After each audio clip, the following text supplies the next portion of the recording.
اگلا سوال انڈیا حیدرآباد سے محمد انس صاحب نے کیا ہے۔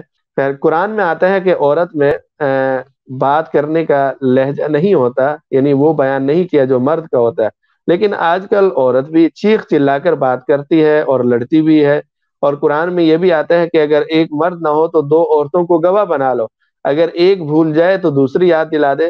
لیکن آج کی سائنس نے یہ بتا دیا کہ دماغ میں یاداشت کا جو حصہ ہوتا ہے وہ خواتین میں زیادہ ہوتا ہے، اور خواتین زیادہ دیر تک مردوں کی نسبت یاد رکھ سکتی ہے۔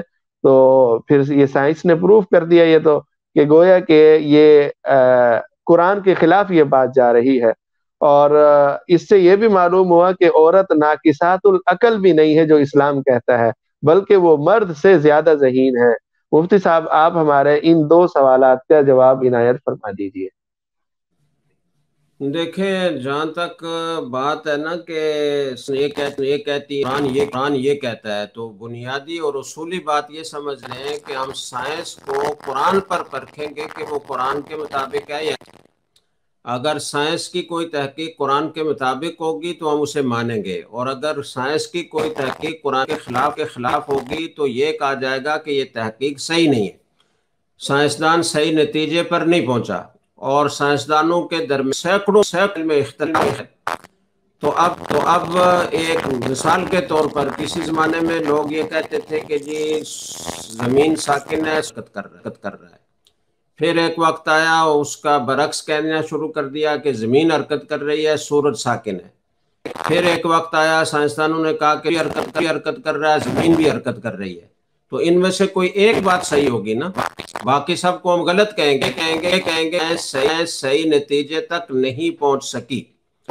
اسی طرح باقی چیزوں میں بھی ہم دیکھیں گے ان کے مطابق ہے یا نہیں۔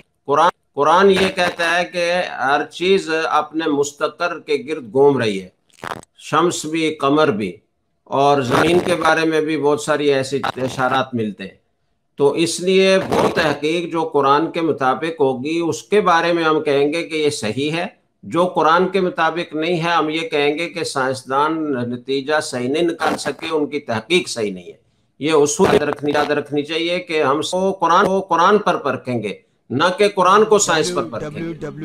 دوسری بات جو انہوں نے کہی ہے کہ جی سائنس پروف کر دیا ہے کہ عورت زیادہ ذہین ہوتی ہے اور زیادہ عقل مند ہوتی ہے، تو یہ کس نے تحقیق کی ہے؟ کہاں سے آپ کو یہ تحقیق مہیا ہوئی ہے؟ آپ نے تحقیق تو آپ نے دعویٰ کیا۔ میں نے جہاں تک دیکھا ہے سائنسدانوں کا، ہارورڈ یونیورسٹی کے جو سائنسدانوں کی تحقیق ہے، جرمنی کے سائنسدانوں کی تحقیق ہے، وہ یہ کہتے ہیں کہ مرد اور عورت کے دماغ میں بہت فرق ہے۔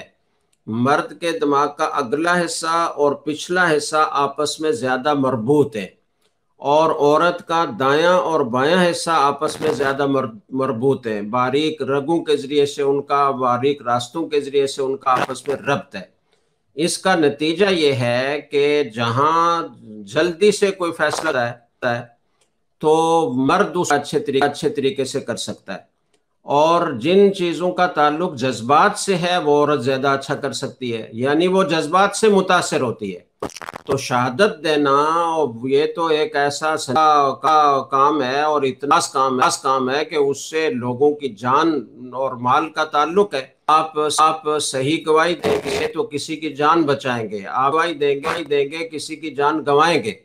آپ کروڑوں اربوں روپے کے معاملات میں گواہی دے رہے ہوں گے تو کروڑوں اربوں کا کسی کو فائدہ پہنچا رہے ہوں گے یا کسی کو نقصان پہنچا رہے ہوں گے۔ تو جذبیت جو جنس متاثر ہوتی ہے تو اس کو تو اس طرح کے معاملات میں ہم اس پر کر سکتے ہیں۔ پھر سائنسدان یہ کہتے ہیں کہ جو کسی چیز کی پیغام رسانی کی صلاحیت ہے تو مرد کا دماغ چار گنا تیز رفتاری سے پیغام پہنچاتا ہے عورت کے مقابلے میں۔ تو یہ کہاں سے انہوں نے پڑھ لیا کہ عورت کا دماغ زیادہ تیز ہوتا ہے اور عورت مند ہوتی ہے؟ سائنسدان تو اس کا برعکس کہہ رہے ہیں۔